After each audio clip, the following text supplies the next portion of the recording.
جب آسمان پھٹ جائے گا اور جب تارے جھڑ پڑیں گے اور جب سمندر ابل پڑیں گے اور جب قبریں اکھیڑ دی جائیں گی، تب ہر شخص معلوم کر لے گا کہ اس نے آگے کیا بھیجا تھا اور پیچھے کیا چھوڑا۔ اے انسان، تجھ کو اپنے رب کریم کے بارے میں کس چیز نے دھوکہ دیا؟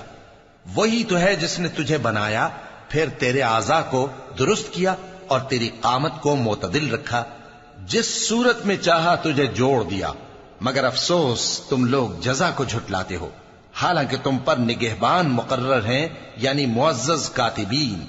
جو کچھ تم کرتے ہو وہ اسے جانتے ہیں۔ بے شک نیکوکار نعمتوں کی بہشت میں ہوں گے اور بدکردار دوزخ میں، یعنی جزا کے دن اس میں داخل ہوں گے اور اس سے چھپ نہیں سکیں گے۔ اور تمہیں کیا معلوم کہ جزا کا دن کیسا ہے؟ پھر تمہیں کیا معلوم کہ جزا کا دن کیسا ہے؟